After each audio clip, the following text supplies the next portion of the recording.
sobre energia potencial e conservação da energia. Então vamos lá. Energia potencial e conservação da energia.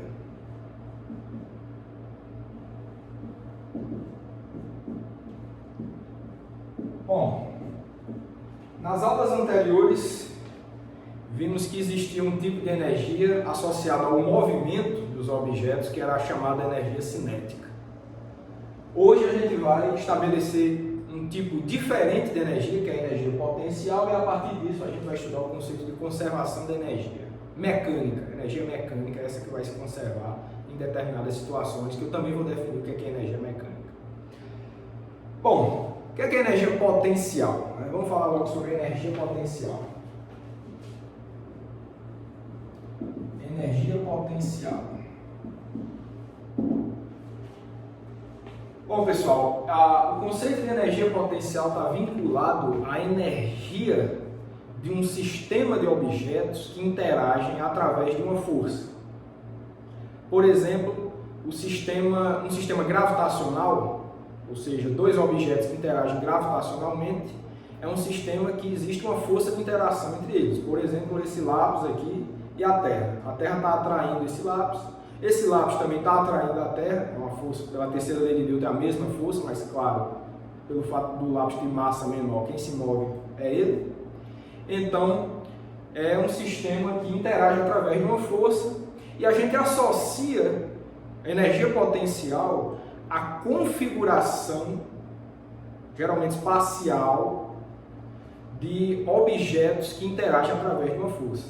Sempre que eu alterar a configuração espacial desse sistema que interage através de uma força, a energia potencial desse sistema pode ser alterada. Por exemplo, quando eu tenho uma configuração espacial, ou seja, uma distância relativa entre esse lápis e o centro da Terra, se eu modificar isso, a energia potencial associada a essa força, que é a força gravitacional, a gente vai chamar nesse caso de energia potencial gravitacional, ela vai ser modificada. Então a ideia é essa. E a gente vai ver que pensando no sistema como esse, em termos de energia potencial, vai ser bastante útil para a descrição da energia como um todo, de conservação de energia e outros elementos que a gente vai ver aqui. Outro sistema que a gente pode pensar é um sistema massa-mola, que a gente já trabalhou na aula passada. Esse sistema, a massa, o bloco e a mola interagem através de uma força, que é a força elástica. Então, se você modifica a configuração espacial desse sistema, ou seja, comprime o bloco contra a mola ou estica o bloco contra a mola, deixa ele relaxado. Então, essas são configurações espaciais diferentes para esse sistema bloco-mola. E se você modifica isso, a energia potencial associada a essa força elástica, que é a energia potencial elástica, também pode se alterar. Então, grosseiramente falando é isso, a energia potencial é a energia associada à configuração espacial de objetos que interagem através de uma força. Nesses dois exemplos que eu dei, são dois objetos sempre. Ou era o lápis e a Terra, ou era o bloco e a mola, mas isso pode ser entre outros objetos também, não precisam ser somente dois, não. Pode ser um número que você quiser, desde que eles interajam através de uma força.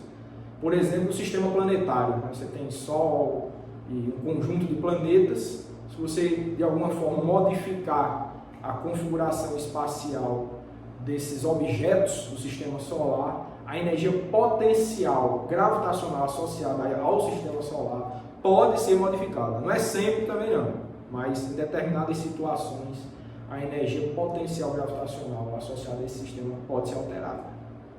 E isso vai repercutir em outros fatores, como a energia cinética desse objeto, desse sistema se modifica, etc. Então dá para a gente tirar informações valiosas sobre a mecânica, sobre a dinâmica desse sistema, instituindo esse conceito de energia potencial. Vamos escrever isso.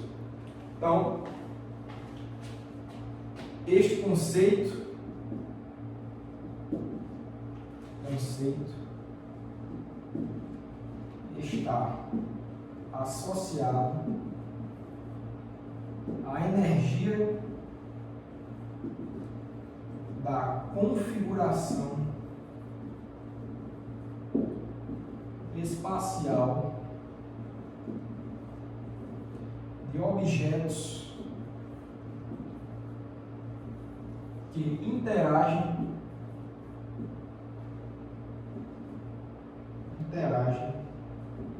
através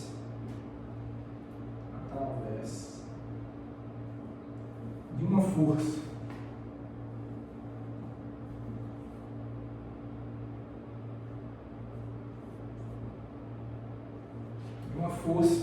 Eu vou botar entre parênteses aqui uma força dita conservativa. A gente vai ver o que é isso. Esse conceito eu vou falar na aula de hoje, conservativa. Por que eu estou chamando a atenção que a força tem que ser conservativa? Porque não é qualquer tipo de força que você associa energia potencial. O que eu falei, são objetos que interagem através de uma força. Por exemplo, eu também vamos pensar que eu sou um objeto e isso aqui, esse lápis é um objeto, a gente está interagindo através de uma força. Eu estou movendo esse lápis, etc. Então a gente tem uma interação. Então a gente pode associar uma energia potencial da força que eu exerço nesse lápis e em contrapartida ele exerce uma força em mim também.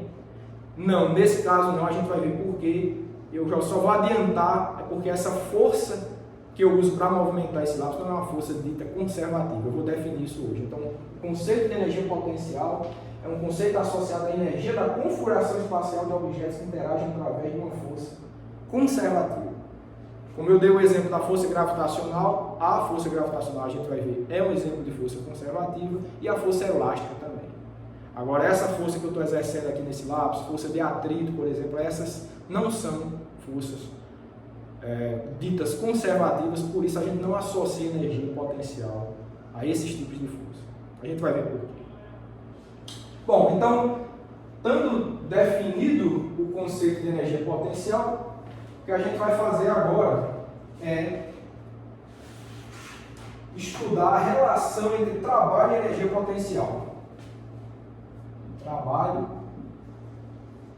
e energia potencial.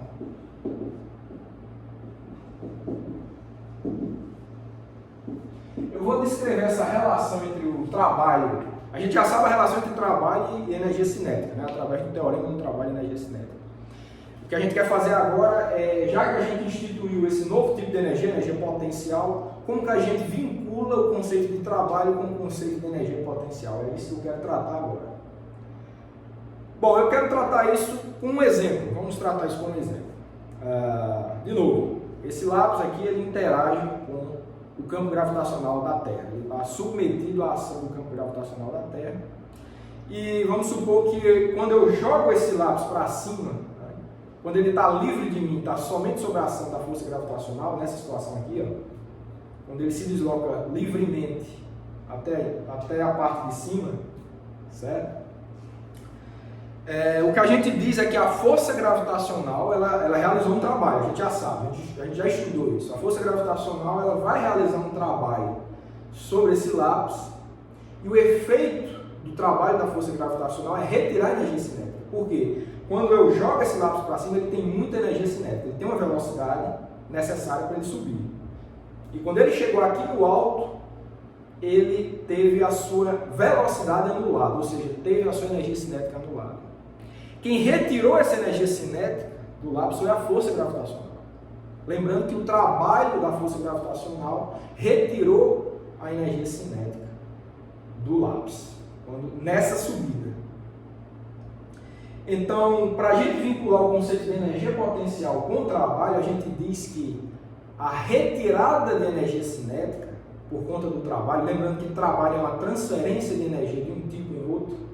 Então, se o trabalho da força gravitacional extraiu a energia cinética do lápis, é porque ele transferiu essa energia cinética para a energia do tipo potencial gravitacional.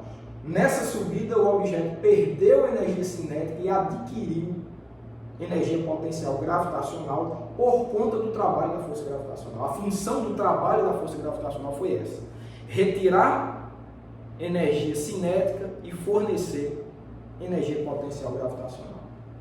E na volta, vamos supor que ele sobe e desce, tá? Então, a subida a gente já analisou, na descida ele está parado e começa a adquirir velocidade voltando.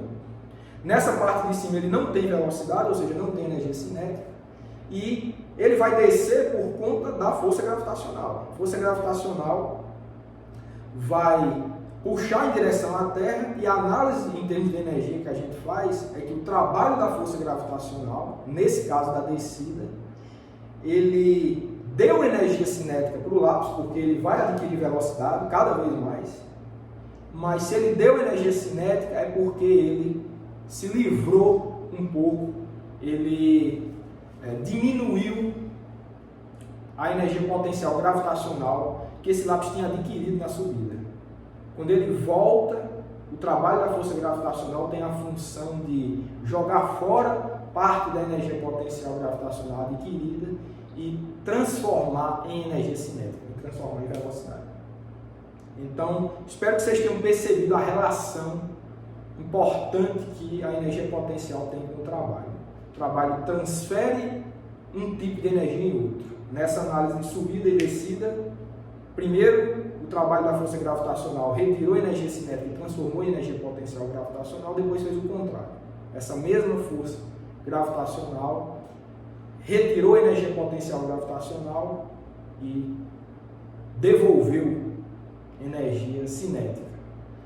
Essa palavra devolveu é importante no sentido que, quando eu for explicar o conceito de força conservativa, né? Então ela retirou e devolveu, então ela meio que conservou as energias envolvidas. Então, só estou adiantando um pouco, mas a gente vai ver isso com detalhe. Então, essa característica da força gravitacional, que a força elástica também tem, de transformar um tipo de energia em outro, e depois poder recuperar a inicial que você tinha, é a característica, é a assinatura de uma força conservativa, que a gente vai ver com detalhes.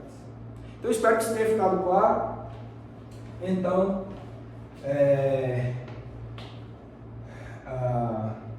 em muitos casos, né?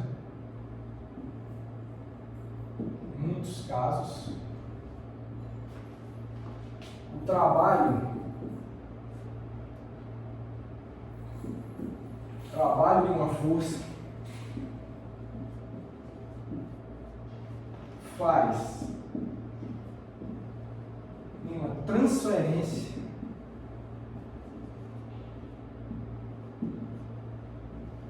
entre as energias cinética e potencial.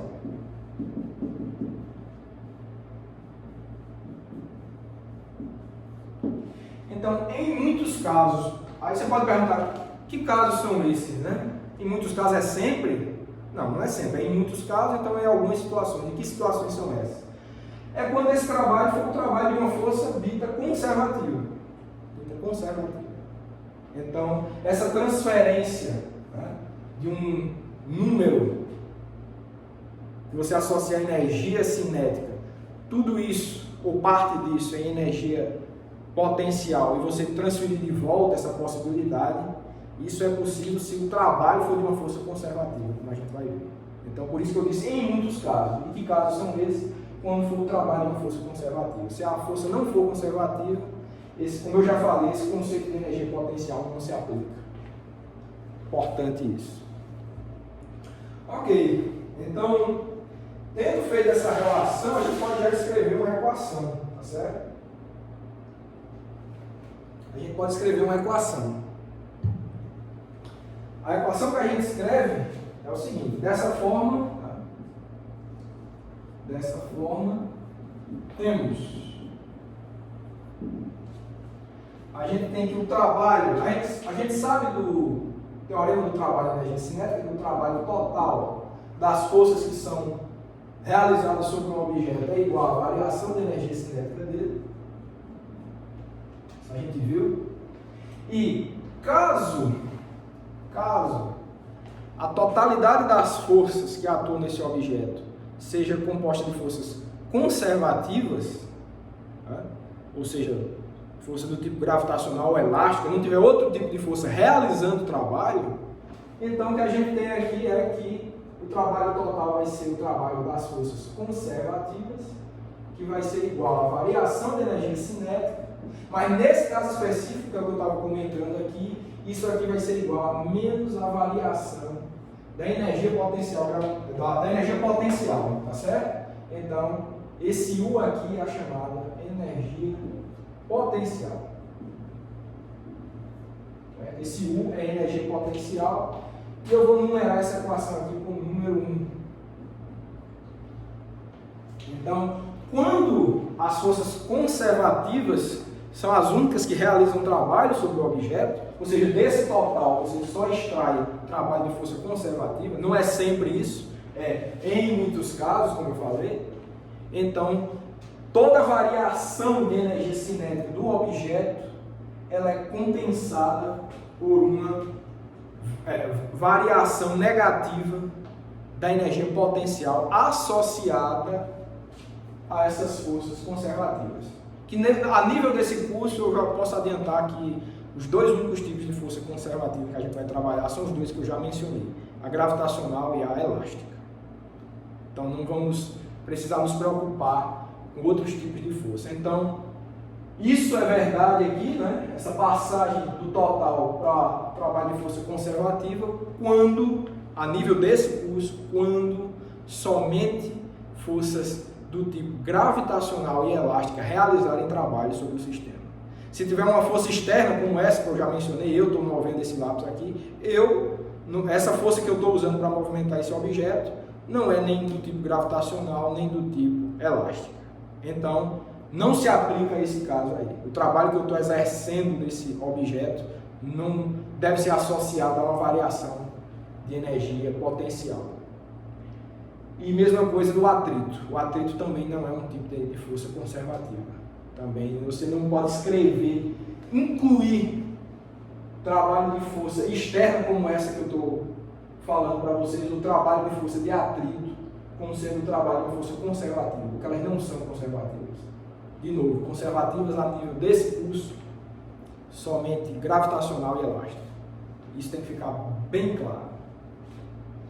Ok, então, o que mais poderemos falar? Sim, agora vamos, de fato, definir o que é uma força conservativa e uma força não conservativa. Já está na hora. Então, forças conservativas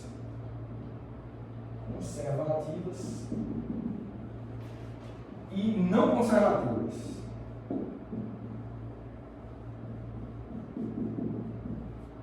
Então, vamos formalizar esse conceito que a gente já está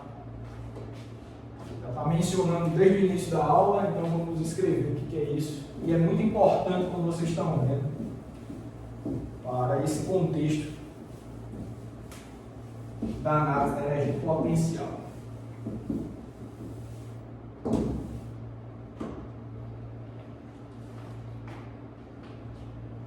Então vamos lá.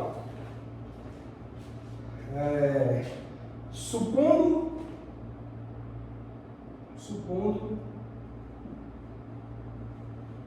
que um objeto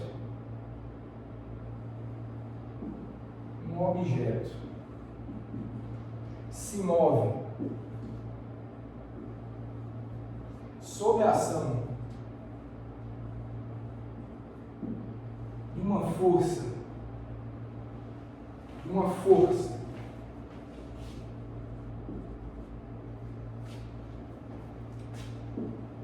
e que o trabalho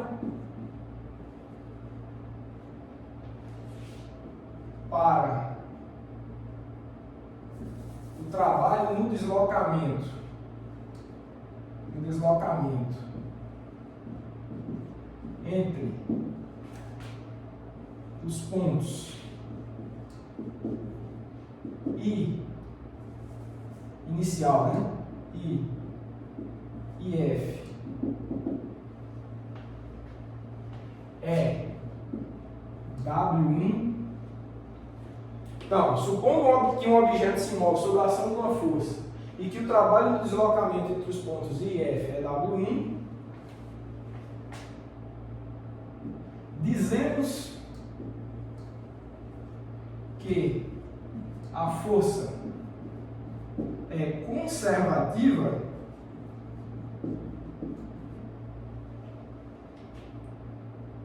se o trabalho no deslocamento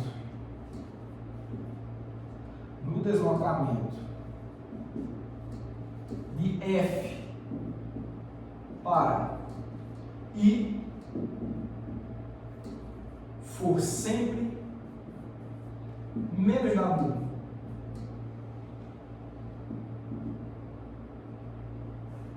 Então, o texto está longo aí, mas a gente vai explicar o que é que isso significa, tá certo?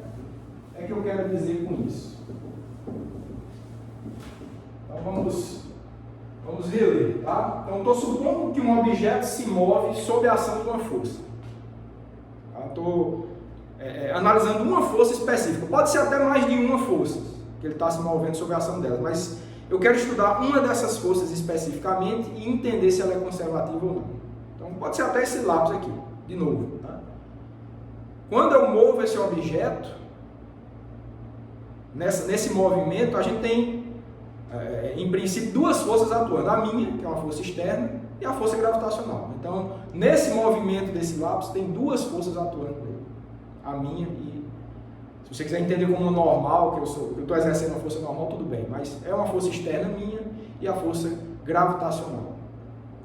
Mas vamos supor que eu quero fazer uma análise da força da minha ou da força gravitacional. Então, a análise que eu quero fazer aqui é de uma força ou de outra especificamente e estudar se ela é conservativa ou não. Para a gente entender se é conservativa ou não, é esse protocolo que eu escrevi aqui. Então, se o trabalho da força específica, dessa força específica que eu quero estudar se é conservativa ou não, ele for W1 para o movimento entre o ponto inicial e o ponto final, e se você retornar esse movimento depois de I, você foi de I para F e você entende que o trabalho foi W1. Se o trabalho da volta, você pegar ele de F, voltar para o ponto I, se for sempre menos o trabalho da ida, você diz que essa força é conservativa. Mas tem que ser sempre, tá? Independente do deslocamento, do caminho que você toma, se for sempre o inverso o trabalho da volta for sempre o inverso do trabalho da ida, então você diz que a força é conservativa. Se não for, se houver uma violação dessa exigência, então a força não é conservativa. É simples, é só isso. Então, a situação é você ter um ponto inicial I, você vai ter um ponto final F, e você, digamos, realiza um deslocamento ao longo dessa trajetória, certo? E nesse deslocamento você tem um trabalho W1. Uma das forças, tá? De novo, nessa trajetória você pode ter 1000 forças, mas você só vai analisar uma por uma se é conservativa ou não. Estou analisando uma. Então, se essa força especificamente, você está analisando dentre as várias que estão atuando no objeto, se o trabalho dessa força for WI na ida, nessa trajetória primeira, e se você retornar do ponto final para o ponto inicial, independente de qual seja o caminho, eu vou botar uma trajetória diferente aqui, ó, certo? Se o trabalho dessa força da volta for menos W1, você diz que essa força ela é conservativa. Se violar, ela é não conservativa. Simples assim. Então, nesse caso que eu estou dando o exemplo aqui, ó, mover um objeto daqui para cá, eu posso fazer análise de duas forças, tanto a minha, quanto a força gravitacional, que são as duas que atuam. O que eu estou adiantando para vocês, já adiantei para vocês, na verdade, é que o trabalho da força gravitacional, a força gravitacional é conservativa, ou seja, ela se encaixa, ela satisfaz essa condição. Ou seja, independente de qual seja o caminho de ida ou de volta, o trabalho da força gravitacional na ida é sempre igual ao da volta. É só você lembrar da equação, se você quiser, do trabalho da força gravitacional, né? Menos o produto da massa vezes a G, que é a aceleração gravitacional, vezes a variação de altura. Então, obviamente, vai ser sempre o inverso, uma vai ser sempre o inverso da outra, porque um vai ser menos mg delta y na ida e a volta vai ser mg delta y, ou seja, um é o inverso da outra. Só vai depender da variação de altura. A massa é a mesma, a aceleração gravitacional é a mesma, o delta y na ida é igual a menos o delta y da volta, então satisfaz tranquilamente. Outra força, eu vou deixar até para vocês analisarem, pega lá a equação do trabalho da força elástica, vocês vão ver que satisfaz também. O trabalho de um deslocamento de um bloco por uma mola numa dada trajetória vai ser sempre igual ao trabalho na volta. Faz a conta que vocês vão ver que é verdade. Fica de exercício aí para vocês. Então, essas duas forças, como eu já havia adiantado, são as forças conservativas a nível desse curso. A minha, essa não é conservativa. Eu posso mover esse objeto daqui para cá, realizando um certo trabalho. A volta pode ser até que seja igual, mas não é sempre não. Eu posso tomar uma trajetória que o trabalho é diferente. Por exemplo, movo a ida daqui para cá e a volta eu posso, sei lá, sair pela rua, dar uma volta e voltar antes de botar na posição inicial. Obviamente, na volta o trabalho foi muito maior do que na ida. Então, de jeito nenhum, um é o inverso do outro. Outro exemplo, a força de atrito. A força de atrito, ela é, se você lembrar, vou só escrever rapidamente aqui, você tem um plano horizontal aqui, só um exemplo rápido, tá? Então você tem um bloco, vamos supor que ele se move nesse sentido aqui, tem uma velocidade nesse sentido, vamos supor a força de atrito cinética, né? Sempre contrário ao movimento, você tem uma força de atrito cinética aqui. O deslocamento é nessa direção, tá? O deslocamento é nessa direção. Então, o trabalho da força de atrito, como é que você acha? É igual ao trabalho de qualquer força. Trabalho é igual a produto interno da força com deslocamento.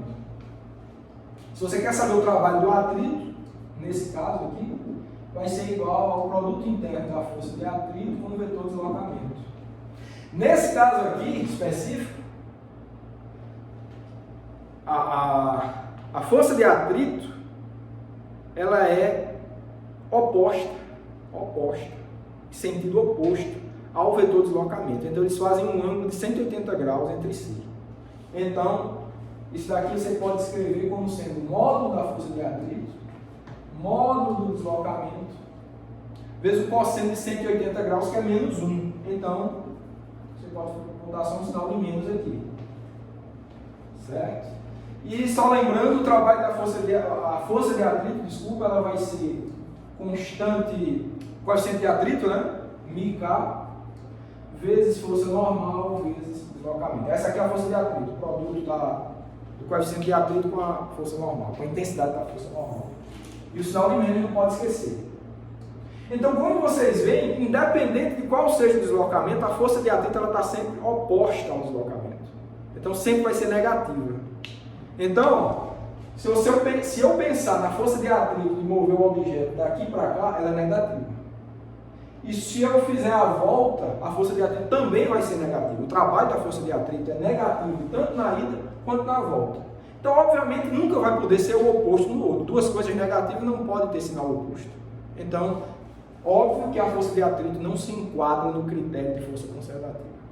Então, importante esse exemplo aqui da força de atrito por isso, tá certo? Então, esse exemplo da força de atrito é importante, tá certo? Tem essa característica. Bom, então vamos escrever o resumo do que eu falei, dentre quais forças podem ser classificadas como conservativas e quais forças não podem, a nível desse curso. Certo? Então, neste caso, temos as forças gravitacional e elástica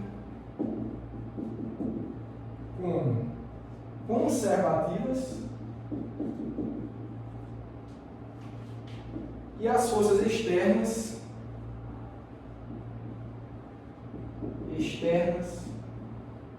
e de atrito com não conservativas.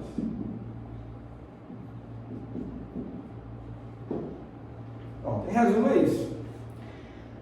Aí a gente pode voltar na análise do início da aula. E essas forças não conservativas? Eu falei para vocês, não se associa energia potencial às forças não conservativas. Então quer dizer que não tem energia potencial de atrito? Não tem energia potencial de atrito. O atrito ele pode extrair energia cinética do objeto? Obviamente pode. Se você desliza esse bloco aqui e a única força que atua nele é a força de atrito, a tendência é que esse objeto pare. Ele vai frear até parar. A força de atrito, o papel dela vai ser esse. Então ela realizou o trabalho? Realizou. O trabalho negativo que a gente desenvolveu aqui. Mas, e essa retirada de energia cinética não foi transferida para energia potencial? Não. Ela foi transferida para que tipo de energia? Quando um objeto desliza, você sabe, pode ser transformado em energia térmica, você tem um aumento da temperatura ali na superfície de contato, né? Então você tem uma energia térmica, calor é um tipo de energia. Você tem energia sonora, você escuta um objeto derrapando, então som também é energia, tem energia sonora. E essas energias térmica e sonora não são um tipo de energia potencial. Por quê? Porque elas não têm essa característica de você poder recuperá-las. Ao contrário da força gravitacional. Energia potencial, ganhou na subida, devolveu tudo para a energia cinética na volta. Força elástica. Um objeto vem em velocidade, é comprimido por uma mola, perdeu toda a energia cinética, mas a mola devolve toda a energia cinética de volta. Então essa energia potencial, ela é como se fosse uma energia de armazenamento, mas que você pode recuperar a energia cinética de volta. Agora a força de atrito não. Quando ela transfere energia cinética em energia térmica, você não tem mais como reunir energia térmica e transformar em movimento. Ou energia sonora, você não tem como organizar esse tipo de energia e transformar em energia de movimento, em energia cinética de volta. Então você não tem como recuperar isso. Então por isso que são forças não conservativas. Transformam a energia cinética em um tipo de energia que você não pode recuperar a energia cinética de volta. A característica fundamental é essa. Bom, espero que tenha ficado claro. Tenham ficado claros esses conceitos. E o que a gente agora vai fazer é determinar alguns valores de energia potencial. Então vamos fazer isso agora. Determinando valores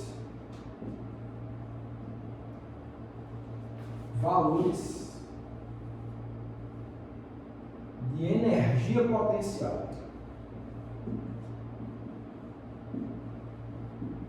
Como eu já adiantei para vocês, as energias potenciais que vamos estudar nesse curso são as energias potenciais gravitacional e elástica. Então a gente vai determinar valores, equações para esses dois tipos de energia potencial. Vamos lá.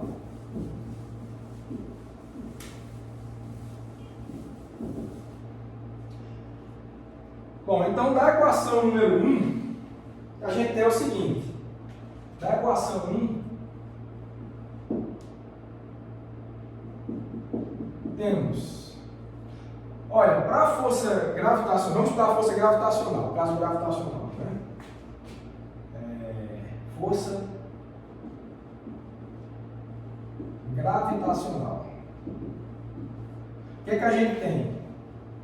A gente tem que o trabalho da força gravitacional, ele é se o objeto ele está somente sob a ação, a única força que realiza trabalho sobre o objeto é a força gravitacional, Então, essa força gravitacional ela vai transferir toda a energia cinética em energia potencial ou o contrário. Então, toda variação de energia, nesse caso específico, tá, pessoal? Em que somente a força gravitacional realiza trabalho sobre o objeto, toda variação de energia cinética que ocorrer para esse objeto é compensada por menos a variação da energia potencial gravitacional. Então, a partir dessa análise, a gente constrói a seguinte equação. O trabalho da força gravitacional, nesse caso, vai ser igual a menos a variação da energia potencial gravitacional. Energia potencial a gente está chamando de U, o índice G é porque é associada à gravidade. Então, energia potencial gravitacional. O trabalho da força gravitacional, a gente já sabe quem ele é. Acho que derivou numa aula anterior a essa, acho que foi há 2 aulas, né? A gente derivou isso. Que é menos M G delta Y, que vai ser igual a menos delta U G. Então a gente fecha dizendo que a variação de energia potencial gravitacional é igual a M G delta Y. Só isso. Equação, acho que é a equação 2, né? Não numerei nenhum outro. A equação 2. Ok, vamos fazer a mesma análise com a energia elástica, a energia potencial elástica. Então, força elástica.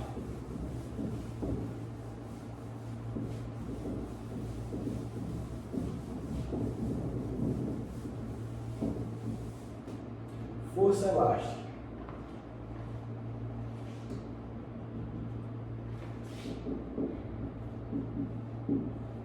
Força elástica. Que temos, né?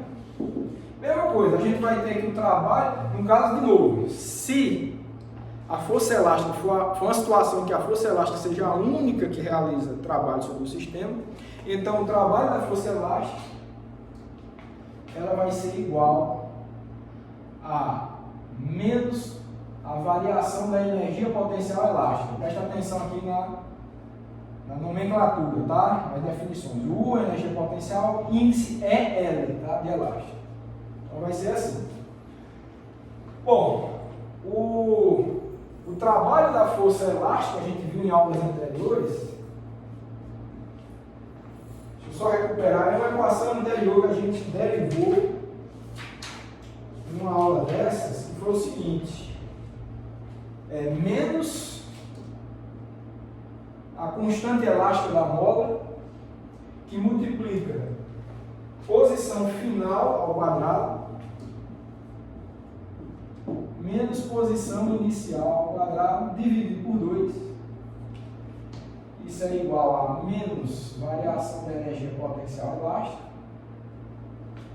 De novo, essa equação aqui foi derivada numa aula anterior, certo? Então, só voltar nos vídeos aí, ou foi a anterior ou foi a antes dela. Tá? Então, o que a gente pode escrever é que a variação da energia potencial elástica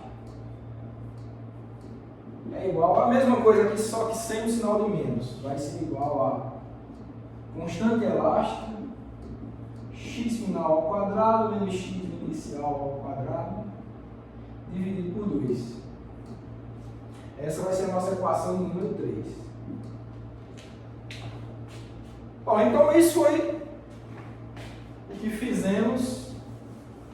O que fizemos agora foi encontrar valores para as variações de energia potencial gravitacional e de energia potencial elástica. Mas será que a gente pode atribuir um valor específico para uma dada configuração? A gente achou o resultado para as variações. E será que em uma dada configuração a gente pode associar um determinado valor de energia potencial? Por exemplo, essa configuração aqui do lápis da Terra é uma configuração, tem uma distância entre os dois. Será que eu posso associar um valor específico de energia potencial gravitacional para essa situação? Ou para essa, ou para essa? Poder pode, mas para isso a gente vai ter que tomar um valor de referência para que a gente possa atribuir outros valores. O que é que eu quero dizer com isso? Primeiro, o número, lembra que a energia é um número que a gente associa a uma determinada situação. O número que eu atribuí a essa situação aqui, especificamente, vamos supor que eu atribuo 100 joules a essa configuração de energia potencial entre o lápis e a Terra. Vamos supor, 100 joules. Tem problema associado a 100 joules? Não tem problema. Tem problema associado a 200 joules? Não tem problema. Por quê? O número que eu associo a uma determinada situação, o número em si ele não é importante. O que é mais importante justamente são as variações. Eu posso atribuir o número 100, vocês podem atribuir o número 1000 joules a essa situação. Não tem problema nenhum o número que você está associando à energia daquela configuração. Agora, uma vez que esse objeto mudou a configuração dele, a variação de energia, essa tem que ser respeitada sempre. Essa não é atribuição de qualquer um, não. Isso aí tem que ser formalizado pela teoria do estudo de energia. Então, como a gente tem essa liberdade de associar o número que quiser a uma dada configuração, mas tem que manter amarrada a energia, a variação de energia associada a uma variação de configuração, então o importante para a gente conversar de uma maneira mais uniforme é tomar parâmetros, a gente tomar situações de referência. E para essa situação de referência, o que a gente faz normalmente, é associar o valor zero de energia potencial gravitacional quando o objeto está no solo, na superfície da Terra, em repouso na superfície da Terra. Então já que você pode atribuir qualquer número, vamos entrar em consenso, vamos atribuir um número só a uma situação importante, né? Um caso corriqueiro, que é um objeto repousando no chão, no solo. Quando isso acontece, a gente atribui o valor zero de energia potencial gravitacional. Então, esse é o consenso. Pode fazer de outra forma, como eu já falei? Pode. Mas aí sempre você vai ter que explicar, eu atribuí 2.000 joules ao lápis no chão, ou 3.000 joules ao lápis no chão. Então, você vai ter que explicar tudo isso toda vez. Então, se você entra nesse consenso e atribui o que todo mundo faz normalmente, então fica mais fácil a gente conversar sobre as variações de energia que ocorrem nos sistemas. Então, uma atribuição é zero de energia potencial gravitacional para um objeto repousando no chão, no Sol. E a outra situação, para o caso da energia potencial gravitacional, é atribuir energia potencial gravitacional nula quando o objeto que está vinculado à mola está com a mola relaxada. Nem a mola está comprimida, nem está distendida. Quando a mola está relaxada, presa ao objeto, então a gente diz que essa é a situação, que é uma situação importante, a mola sempre pode ficar relaxada. Então a gente atribui o valor zero de energia potencial elástica para essa situação em que a mola está relaxada. Então é assim que a partir disso, essas duas referências, a gente consegue atribuir valores específicos para qualquer que seja a configuração de energia potencial gravitacional ou elástica. É assim que se faz. Então, dito isso, o que é que a gente faz? Tomando, atribuindo energia potencial gravitacional igual a zero para y igual a zero, que é o objeto no chão, né? E energia potencial elástica igual a zero para x igual a zero, temos. Aí a gente vai utilizar as equações 2 e 3 para achar valores quaisquer. Olha, delta UG, vamos supor que você move o objeto do chão para uma certa altura.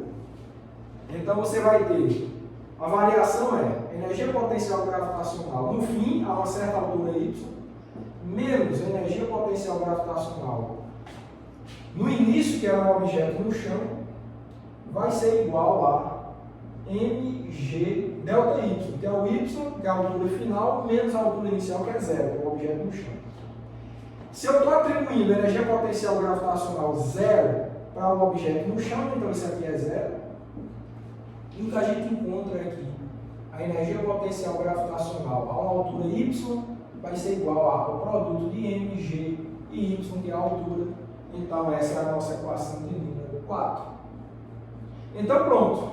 Com essa atribuição aqui, a gente associa um valor específico de energia potencial gravitacional para qualquer altura y. É só mgy.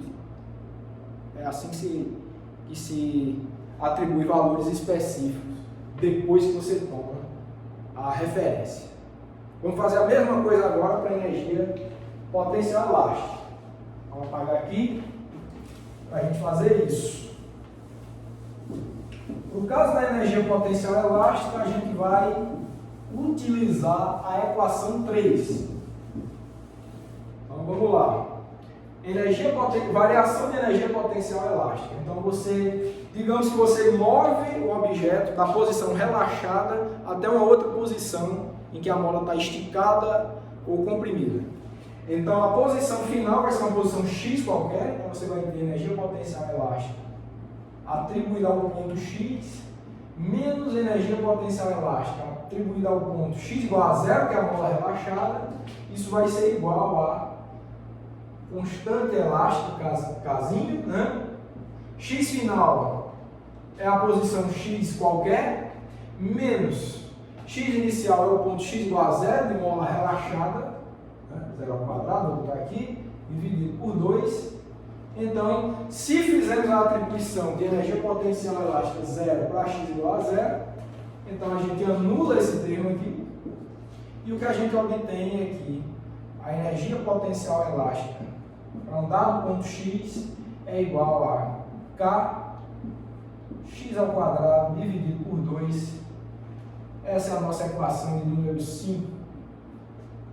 Então, a partir dessa atribuição aqui, a gente associa um valor específico de energia potencial gravitacional para o objeto em qualquer ponto x. Ótimo. Bom, feito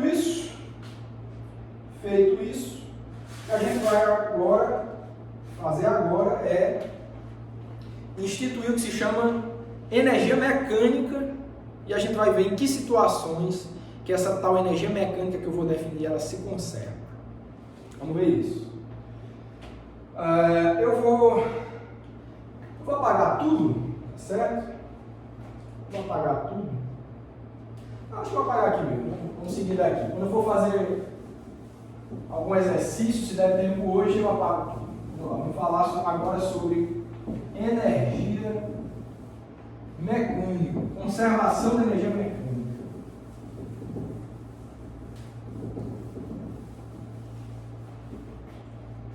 Vou apagar aqui também. Esse conceito é muito importante, ele auxilia muito no estudo das variações de energia para os sistemas mecânicos.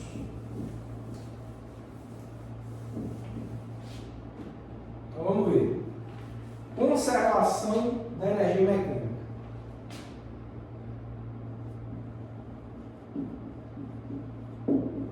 A energia mecânica.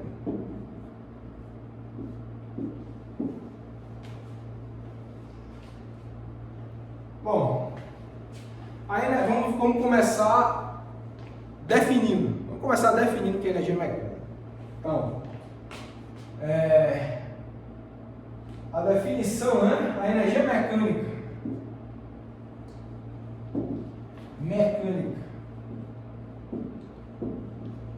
de um objeto é definida como a soma da cinética e da potencial.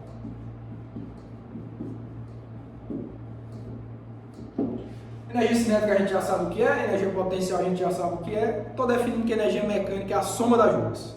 Então, quando olhar para um objeto, a energia mecânica dele é a soma das energias cinéticas e potencial, como a gente já atribuiu aqui, valores para tudo isso. Ok, então em termos de equação, O que é que a gente tem? Energia mecânica, tá? E índice MSC de mecânica vai ser igual a energia cinética, que é K maiúsculo, mais energia potencial. Lembrando que essa energia potencial que eu estou deixando livre pode ser tanto energia potencial, pode ser energia elástica, pode ser as duas de uma vez. Se tiver as duas, soma tudo, soma a elástica e a potencial. Então, o que tiver de energia cinética é levado em conta e o que tiver de energia potencial é levado em conta. Essa vai ser a nossa equação número 6. Certo? E o que a gente vai ver agora é o seguinte. Em uma situação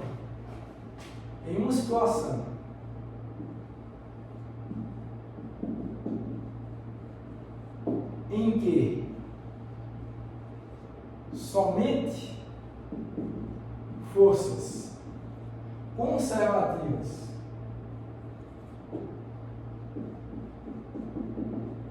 realizam trabalho,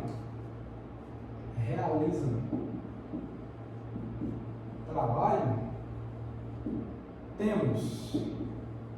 O que é que a gente tem? Pelo teorema do trabalho e energia cinética, você tem que trabalho total das forças é igual à variação da energia cinética.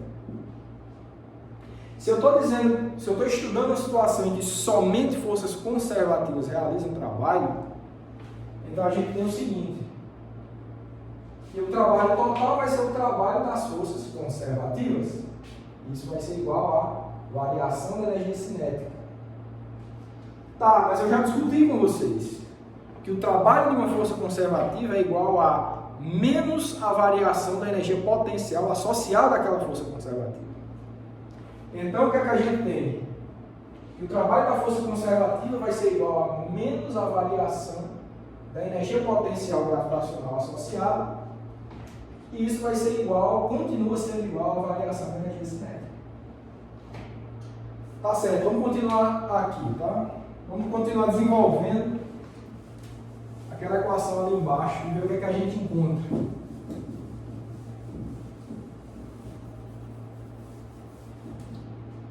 Continuando desenvolvendo, o que é que a gente encontra?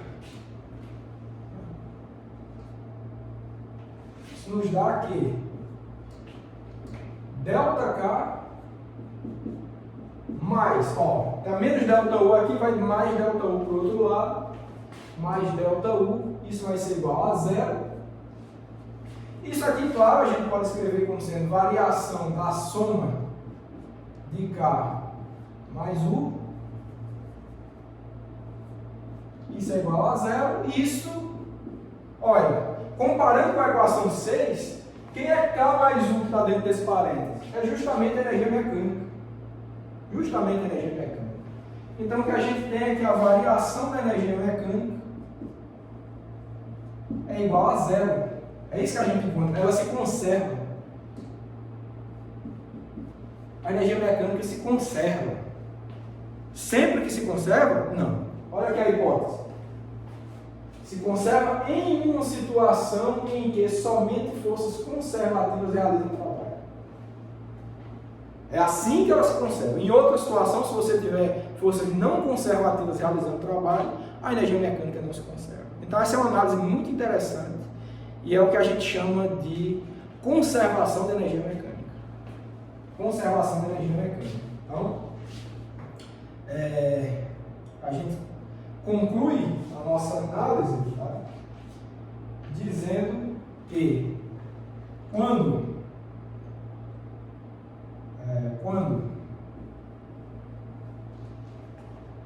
somente forças conservativas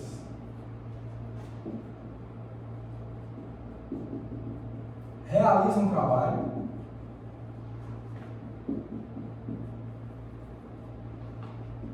a energia mecânica se conserva. Mecânica se conserva.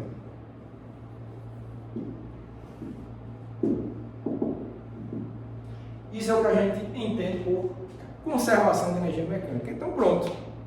análise simples, você observa uma situação, uma dinâmica, em que nessa dinâmica somente forças conservativas, que a nível desse curso são as forças gravitacional e elástica, então nessa dinâmica, nessa situação, você diz que a energia mecânica desse teu sistema se conserva.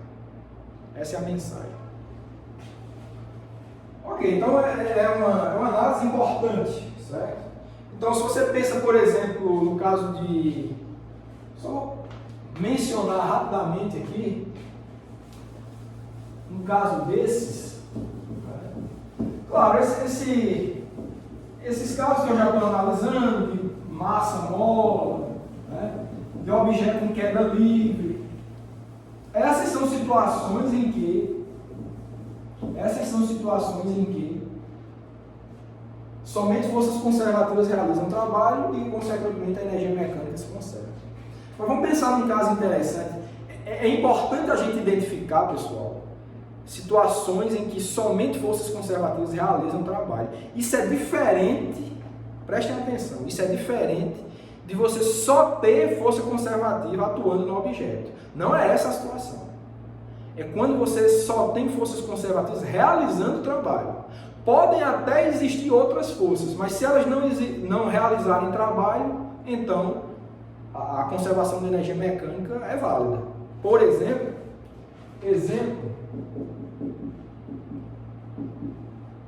pêndulo. Pêndulo, vocês sabem o que é, né? Você pensa aqui num teto. Você tem um barbante preso a um objeto, massa M. Vocês sabem muito bem, né? Se está submetido à ação da gravidade, se eu puxar esse barbante, esticar ele aqui e soltar, esse objeto vai oscilar, indo e voltando aqui. Né? Os relógios antigos utilizavam isso para marcar o tempo. Então, vocês conhecem esse movimento. Tá, então vamos pensar nesse objeto aqui. Vamos desprezar a massa do barbante e vamos pensar nesse objeto. Que forças atuam sobre esse objeto? Força gravitacional, que é o peso, né? E a gente tem uma força de tração também, né? Ó, força de tração dele. São essas duas forças que atuam no objeto.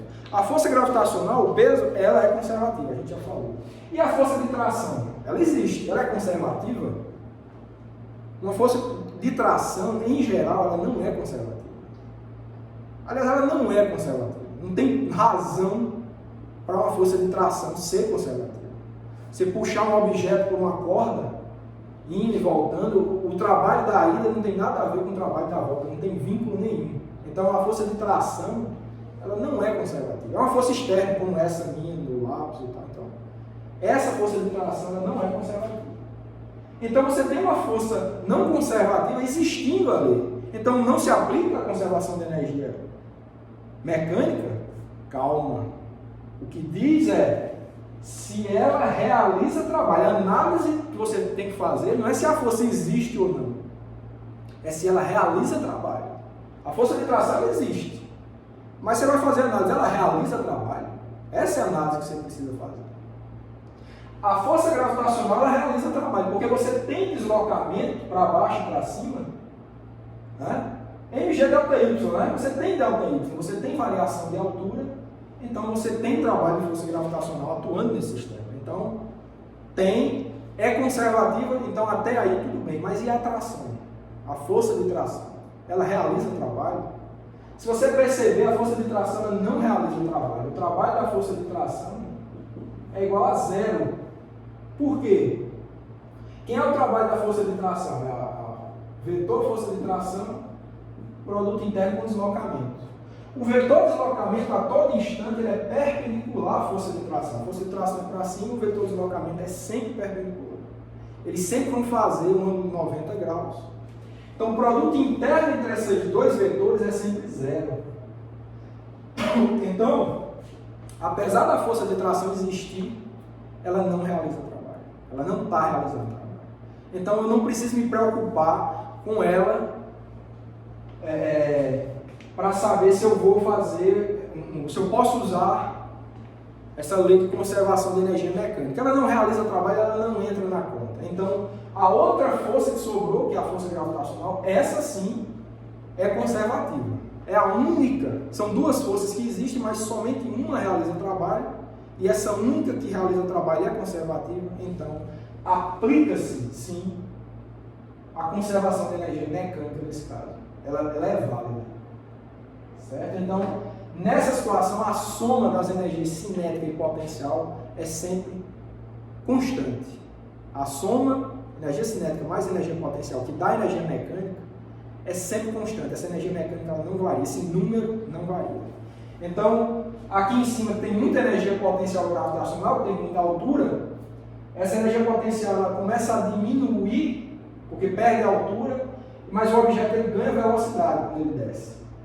E quando ele começa a subir, ele perde a velocidade, mas ganha altura.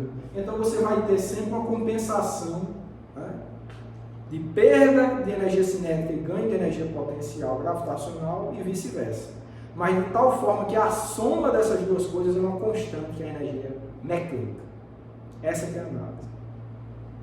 Então, chamar a atenção para esse ponto importante, que é, você tem que olhar para quais forças realizam o trabalho, não quais forças existem na situação, mas quais realizam o trabalho. Aí você sabe se pode ou não utilizar a conservação da energia mecânica. Bom, espero que isso tenha ficado claro. Como um último ponto, eu queria discutir com vocês uma situação em que a energia mecânica ela não se conserva. Ela não se conserva. Então, parar aqui, vou falar sobre um caso geral.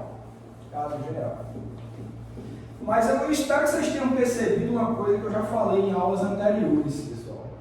O teorema do trabalho e energia cinética ele é importantíssimo. Para mim, pessoalmente, eu acho que nessa análise inteira de energia é a equação mais importante. O teorema do trabalho e energia cinética, se você presta atenção sobre quais forças realizam ou não realizam trabalho, quais são conservativas e não conservativas, você deriva tudo isso que tem aqui. Então, tudo pode ser derivado a partir do teorema do trabalho e energia cinética. Eu considero, nesse estudo que a gente está fazendo aqui de energia, a equação mais importante. A partir do teorema do trabalho e energia cinética, tudo que a gente está fazendo aqui segue. Desde que a gente saiba atribuir corretamente o trabalho de cada tipo de força, o teorema do trabalho e energia cinética é suficiente para que você faça toda essa análise. Então vamos lá, caso geral. Fazer um caso geral.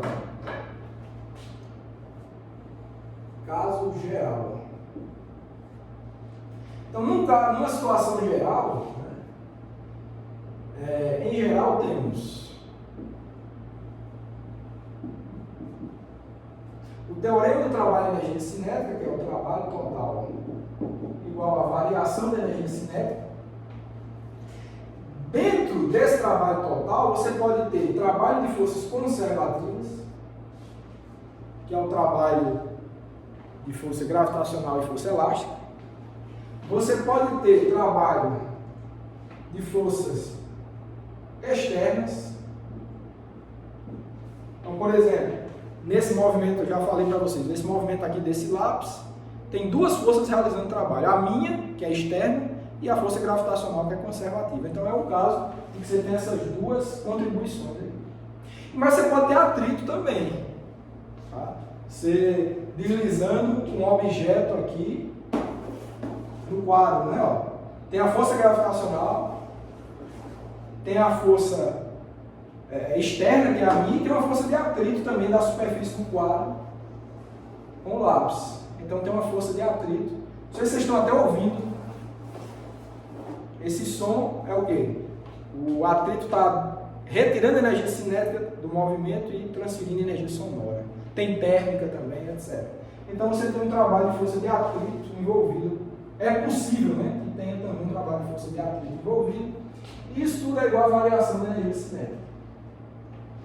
Tá, agora a gente já sabe que o trabalho da força conservativa ele é menos variação da energia potencial. Então, no fim das contas, a gente tem que a soma do trabalho da força externa com o trabalho da força de atrito que não deixa de ser uma força externa também, né? Vai ser igual a ΔK mais ΔU,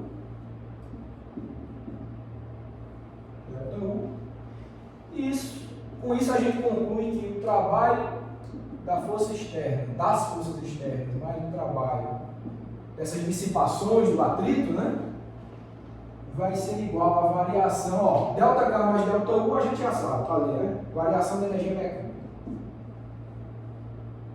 Então, essa é uma situação 8, essa é uma situação em que a energia mecânica não se conserva.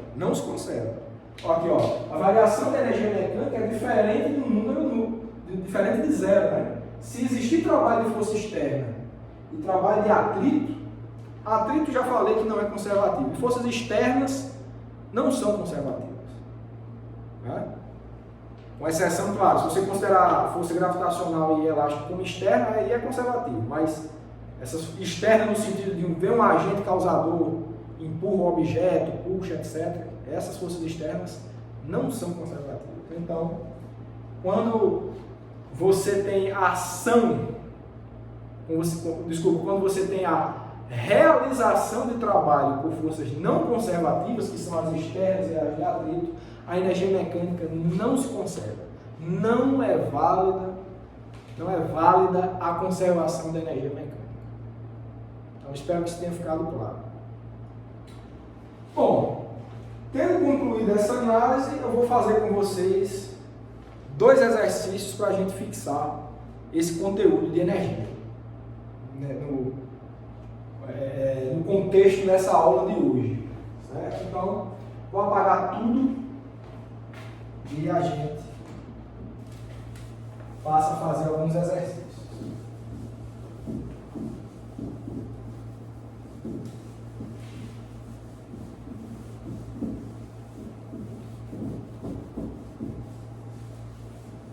Apagar aqui também.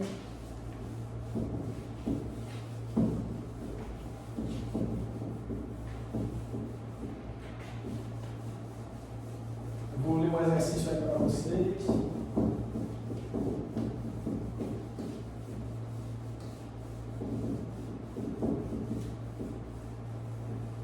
Então vamos lá. Eu vou ler um exercício para vocês para a gente discutir a solução. Um bloco. Bom, como ele tem um desenho, acho que eu vou fazer logo o desenho para vocês irem observando enquanto eu leio. Então, você tem um plano inclinado. Por exemplo,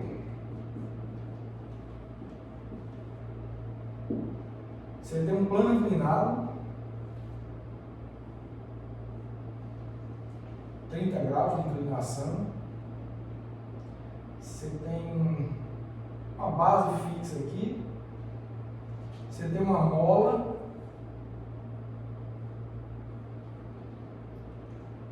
Massa M, constante K, constante elástica K. Esse piso aqui, ele não tem atrito, tá certo? É um piso que é liso, sem atrito. Eu vou ler agora o problema para vocês. Então, um bloco de 2 kg em um plano inclinado sem atrito interage com uma mola de constante elástica 19,6 newtons por centímetro. É comprimida 20 centímetros e depois é solta. Letra A. Qual a energia potencial elástica da mola? Letra B. Qual a variação de energia potencial gravitacional do bloco do ponto inicial ao ponto de altura máxima? E letra C. Qual a distância ao longo do plano do ponto mais alto que o bloco atinge até o ponto onde ele foi solto? Então, eu vou botar aqui os valores e eu vou recapitular. Então, a massa do objeto é 2 kg. A constante elástica que ele deu foi 19,6 Newton por centímetro. Deixa eu ver se tem mais alguma coisa. Existe uma compressão. Eu vou botar um eixo, uma compressão aqui ΔX, tá certo? ΔX 20 centímetros. E é isso. Então, pessoal, a situação é essa. Você tem um bloco que você vai comprimi-lo. Ela tá na situação relaxada, a mola. Aí alguém vem e comprime 20 centímetros e depois solta. Quando soltar, essa mola vai empurrar esse bloco para cima de volta. Então, todas as perguntas giram em torno dessa situação. A primeira pergunta da letra A é: qual a energia potencial elástica da mola? Letra B pergunta: qual a variação de energia potencial gravitacional do bloco, do ponto inicial até a altura máxima, ou seja, do ponto de compressão até o ponto de altura máxima? Então, quer saber a variação, né, de energia potencial gravitacional. E a letra C, ela pergunta qual é a letra C pergunta a distância ao longo do plano do ponto mais alto até o ponto de onde foi solto. Ou seja, qual a distância percorrida pelo objeto, né? Quem é o X total aqui, né?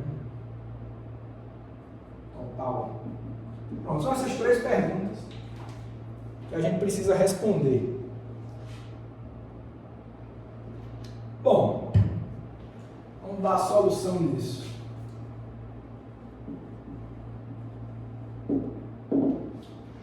Olha, a primeira ela é bastante simples, né? A gente derivou, ele quer saber qual o valor da energia potencial elástica depois dessa compressão, né? A mola está relaxada, você comprimiu, ela está numa situação de compressão. Qual é a energia potencial elástica? A gente derivou isso, né? A gente derivou essa equação aqui na aula de hoje, que diz qual a energia potencial elástica em uma determinada situação, para um objeto preso a uma mola. Então, o resultado foi o seguinte: a energia potencial elástica ela é igual a K, foi na aula de hoje, x ao quadrado dividido por 2. Certo? Tá bom, agora um certo cuidado que a gente tem que ter nesse problema em relação às unidades, tá certo? ΔX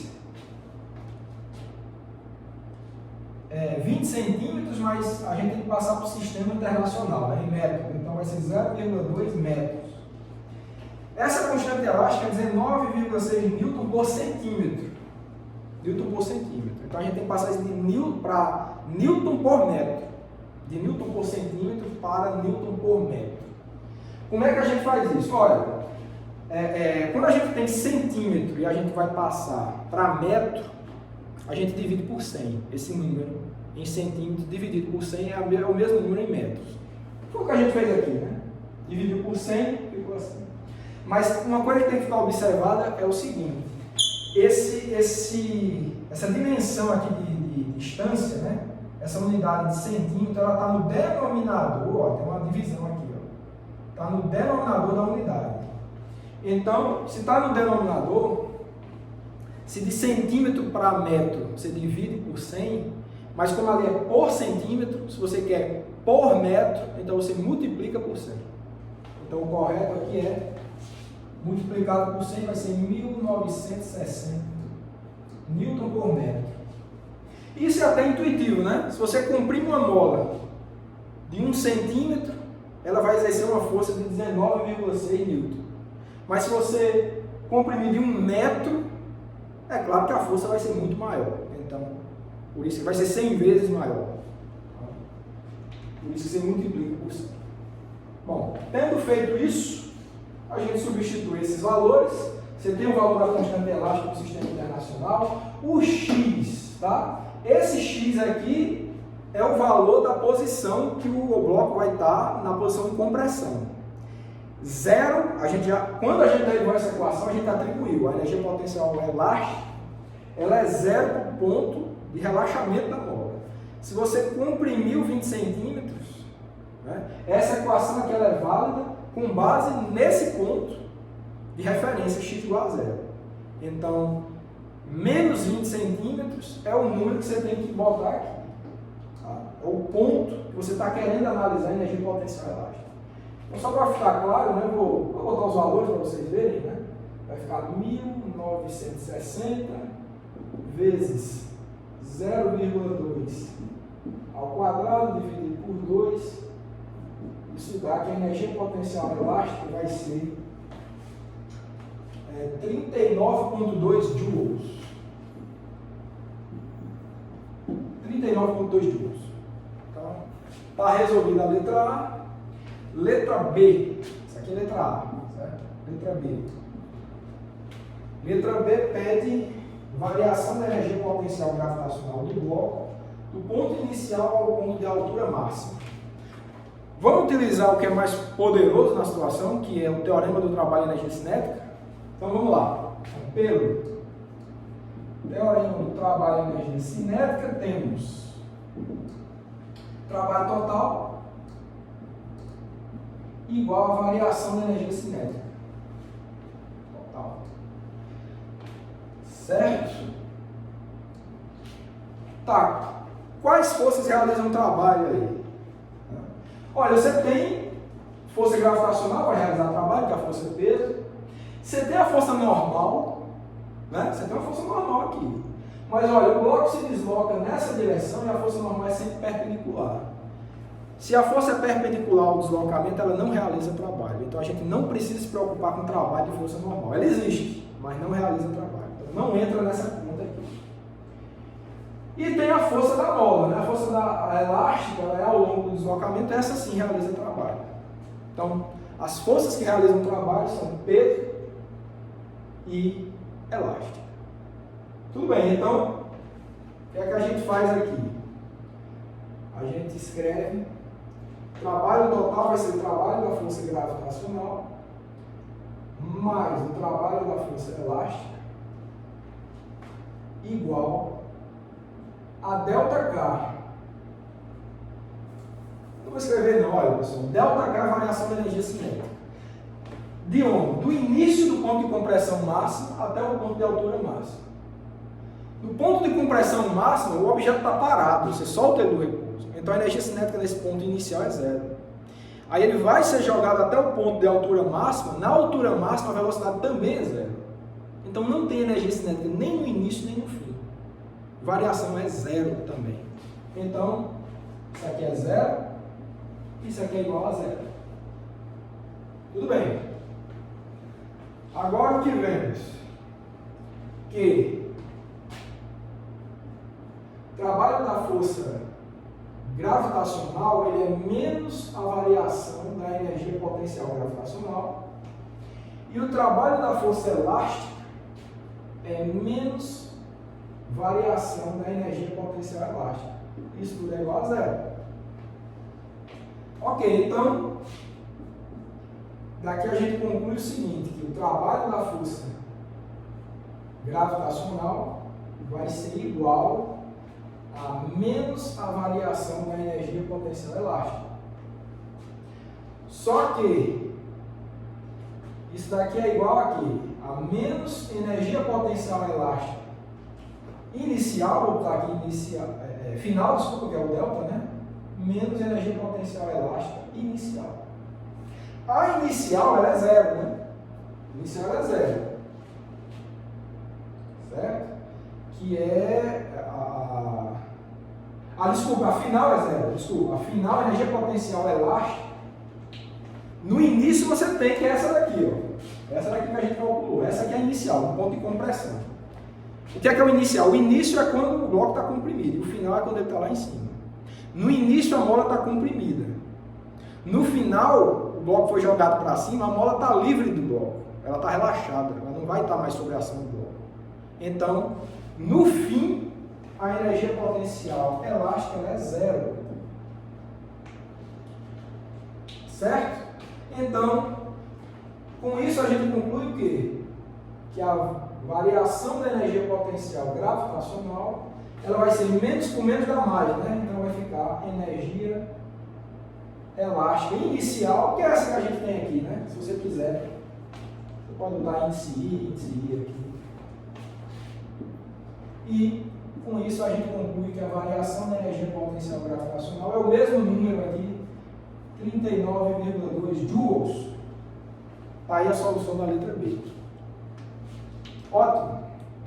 E a letra C pergunta qual a distância ao longo do plano do ponto mais alto que o bloco atinge até o ponto onde foi solto. Você já quer essa distância aqui, né? Quanto que ele vai percorrer? Mas lembre-se, ao longo do plano. Não quer saber a variação de altura, não. Quer saber o quanto que ele percorre ao longo do plano. E isso a gente consegue, né? Vamos apagar aqui, vamos apagar o desenho. Apagar aqui para a gente fazer essa letra C. Descobrir quanto que esse bloco percorre ao longo do plano.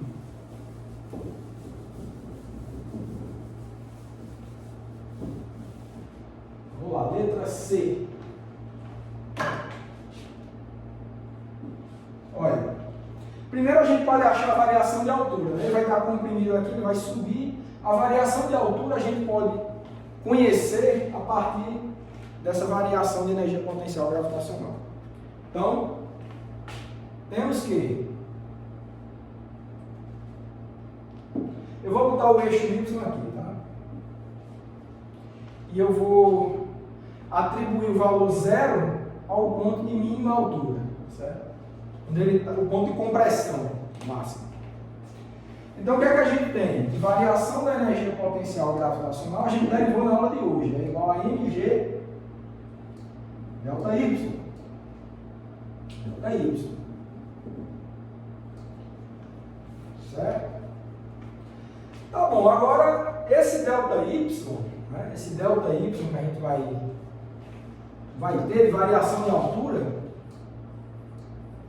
ele está relacionado justamente com o quanto que ele vai percorrer ao longo do plano, né? Você pode montar um triângulo retângulo, né? Aqui. E você pode relacionar essa variação de altura com esse comprimento que esse bloco percorreu, que é isso que o problema pede. Esse delta x, esse x total aqui, né? Esse x total que ele percorreu.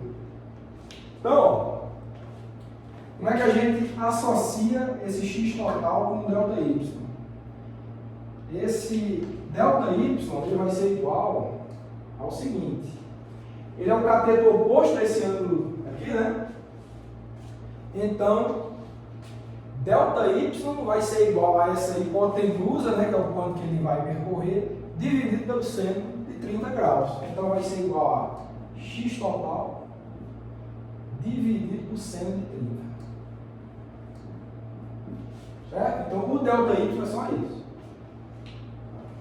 Então, tudo bem. O que é que vamos ter aqui? Que a gente vai ficar com... Substituindo, tá? Esse delta y a gente substitui x total por seno de 30. Então, o que temos é x total vai ser igual a delta U G vezes seno de 30 graus. Se ele está dividindo aqui, vai passar multiplicando, dividido por mg. Dividido por mg. Se você faz essa conta, confiram aí, isso deve dar que x total vai ser 4 metros. Esse é o resultado. Esse é o quanto que ele vai percorrer ao longo do plano. Lembrando que ΔG é o que a gente obteve aqui, 39,2. Seno de 30 você encontra, né? 0,5. E mg, você tem a massa G é igual a 9,8 metros por segundo ao quadrado, né? Aproximadamente. Então, você calcula tudo isso. Pronto, está resolvido o problema. Está resolvido o problema. Aparentemente difícil, né? Mas se você associa os conceitos que a gente derivou aqui corretamente em cada ponto, você vê que ele sai até relativamente rápido. Bom, esse é um caso que conserva energia mecânica, né? Você só tem força conservativa realizando trabalho, que é força elástica e força gravitacional. Então você podia fazer uma análise de conservação de energia mecânica se quisesse. Mas como eu falei, o teorema do trabalho de energia cinética, se você souber utilizar ele direito, ele vai resolver qualquer problema desses que a gente está estudando aqui. Tá bom, então vamos fazer mais um exercício hoje. O próximo eu quero que envolva forças não conservativas, ou seja, quando a energia mecânica não se conserva. Vamos fazer um exercício desse agora. Vou apagar tudo de novo.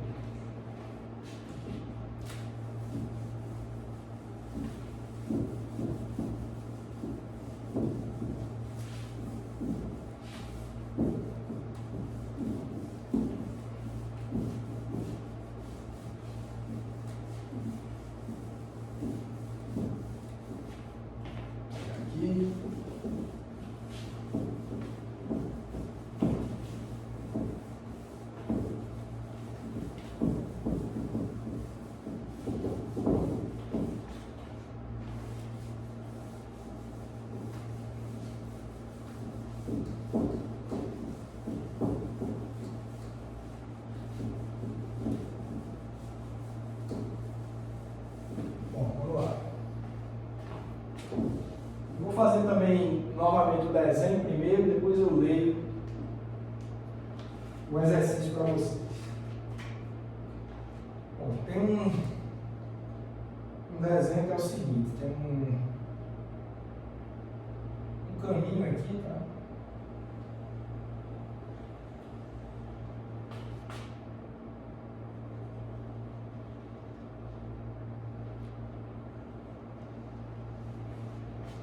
Você vai ter aqui um bloco no início.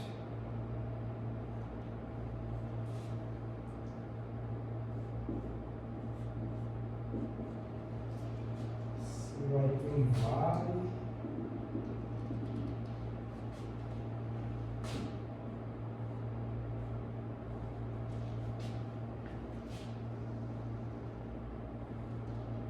Esse desenho é importantíssimo para o exercício.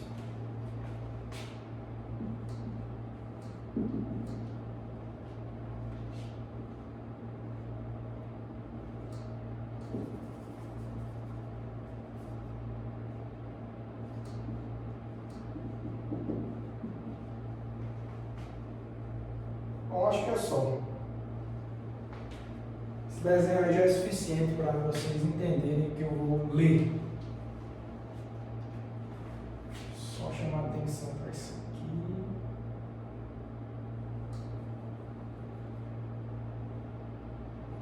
Vamos lá. Vou dar um exercício para vocês. Na figura, um bloco desliza ao longo de uma pista, indo de um certo nível para um nível mais elevado, atravessando um vale intermediário. A pista possui atrito desprezível até que o bloco atinja um nível mais alto. Daí por diante, uma força de atrito faz com que o bloco pare em uma distância d. Ache d, sabendo que a velocidade inicial do bloco é v0 igual a 6 metros por segundo, que a diferença de altura h é 1,1 metros e que o coeficiente de atrito cinético é igual a 0,6. Então, é uma pergunta só, ache D, tá certo? Deixa eu botar os dados aqui e depois eu discuto com vocês. Você vai ter V0 igual a 6 metros por segundo. Você vai ter H igual a 1,1 metros. E é isso. Então, a situação é essa. Você tem esse caminho aqui, né? Toda essa superfície aqui ela é lisa, tá, pessoal? Não tem atrito. Esse μ igual a zero quer dizer que não tem atrito, nada disso. Até aqui esse ponto mais alto. Notem que esse ponto é mais alto, aqui ele está mais elevado que no início. Então esse bloco desce, mas vai parar num local mais alto. Isso é possível porque ele tem uma altura, uma velocidade inicial V0 aqui, não muda. Depois que ele chega nesse ponto mais alto, por isso que eu desenhei meio ondulado aqui, que isso é uma superfície rugosa, tá? Ele tem atrito, e esse coeficiente de atrito cinético aqui ele é 0,6. Então a situação é que ele vai deslizar, desce, depois sobe. Quando chegar aqui no alto, o atrito vai atuar até que ele pare a uma distância D a partir do início dessa superfície rugosa. Então a pergunta é: quem é D, quem é essa distância D, sabendo que essa altura H, essa diferença de nível, tá? Esse H é em relação ao início, tá? É 1,1 metros e a velocidade inicial é 6 metros por segundo. Então, a gente nota que tem atrito aí. Então tem força não conservativa, então não se usa conservação de energia mecânica nesse caso. Eu posso chamar, se eu quiser, esse ponto aqui de ponto A e esse ponto final aqui de ponto B, e a análise vai ser entre esses dois pontos. Tá bom? Então tudo bem. Então mais uma vez, como eu tenho um problema desses aí, bem geral, tem força conservativa e não conservativa atuando, é o de sempre. A solução tem que ser com base no teorema do trabalho de energia cinética. É isso que a gente vai fazer. Então, solução. E só para deixar claro, tá? O que ele quer saber é uma pergunta só. Quem é D? Quem é essa distância aí? Então vamos solucionar. Então, pelo teorema do trabalho de energia cinética, temos trabalho total, sempre isso, trabalho total igual a variação de energia cinética.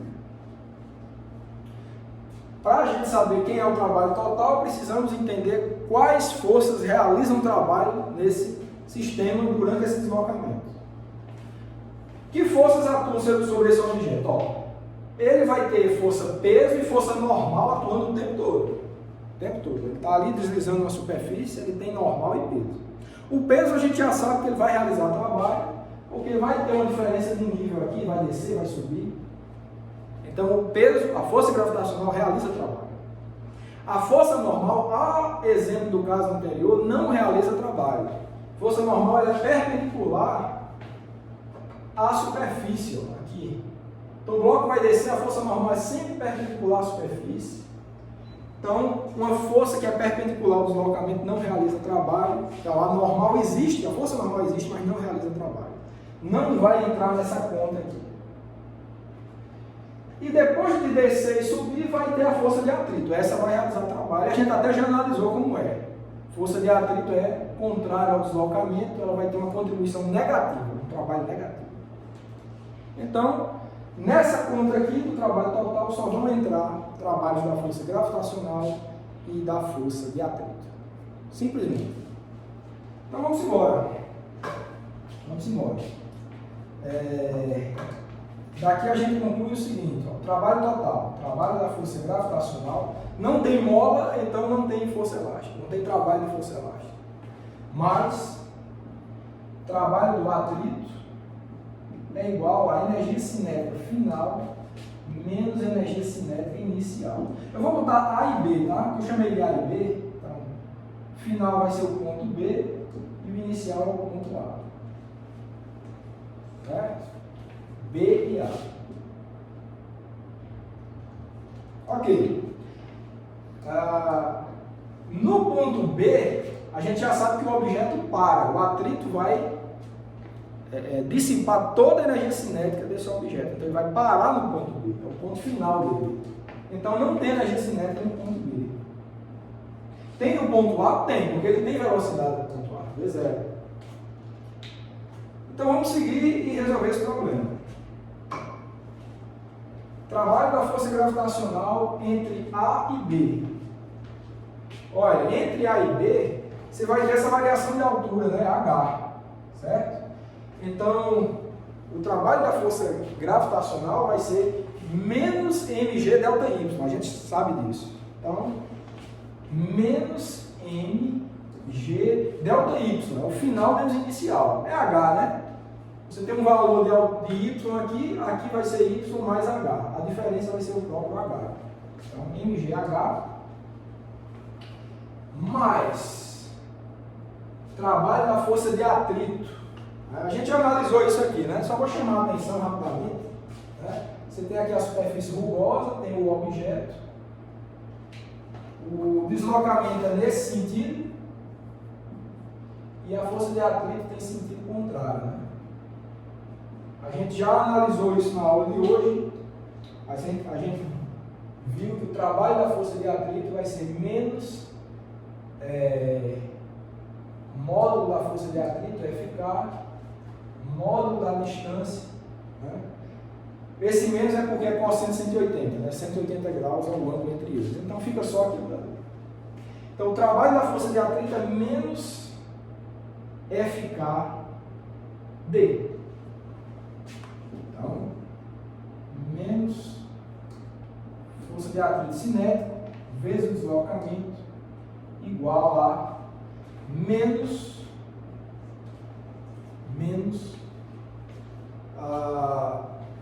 a energia cinética do ponto A, que vai ser 1/2 mv0 ao quadrado, porque V0 é a velocidade do ponto A.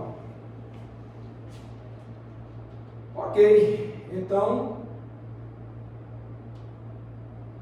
feito isso, né, vamos aos cálculos. Vou apagar aqui para a gente seguir.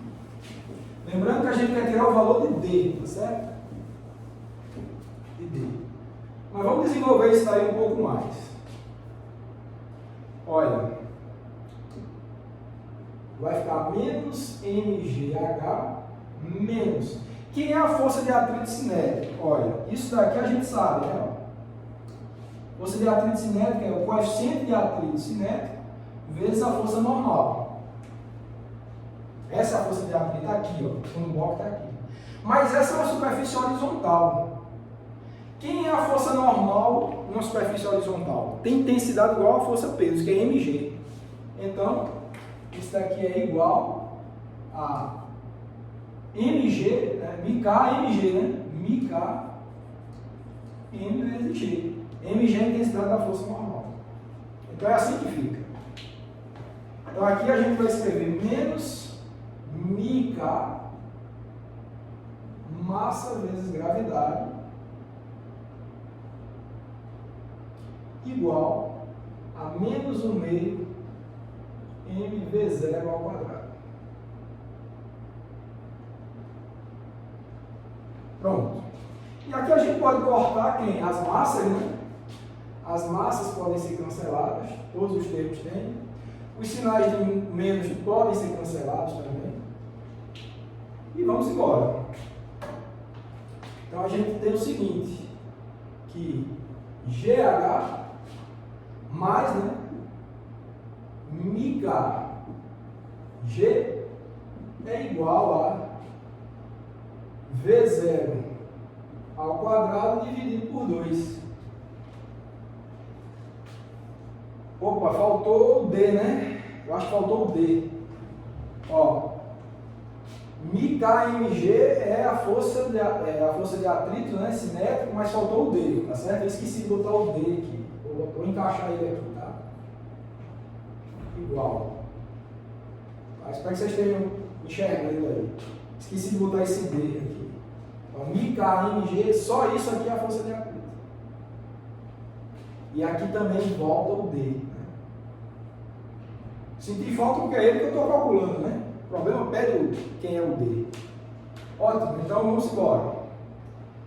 Então daqui a gente extrai o seguinte, que D vai ser igual a, só fazer a conta, tá? 1 sobre μk G, que multiplica V0 ao quadrado sobre 2 menos GH. Só vocês desenvolverem aí essa álgebra que dá nisso. Eu vou entrar com esse G nas chaves aqui, vai ficar D vai ficar igual a 1 sobre μk, que multiplica V0 quadrado dividido por 2G, menos H. É isso. Pronto. Tá aí o resultado para D. μk foi dado, que é 0,6, G 9,8, V0 é 0,6, desculpa, é 6, né? Aqui. H é 1,1, você substitui, tem tudo isso, então você consegue encontrar quem é o valor de D, qual é a distância que ele percorre naquela superfície rugosa. Pela minha conta aqui, D ficou igual a 1,2 metros. Lembrando que tudo aqui já está no sistema internacional, não é tanta velocidade quanto H. O coeficiente de atrito não tem dimensão, tá certo? É 0,6 somente. Então, deu isso, né? Também, de novo, né? Parecia um problema complicado, mas vocês veem o poder que tem o teorema do trabalho de energia cinética, né? De uma forma simples, eu diria rápida, precisa, você encontra um resultado que aparentemente estava bem complicado de obter. Bom, com esses dois exercícios eu espero ter ajudado vocês a fixar o conteúdo de hoje e eu aguardo vocês na próxima aula.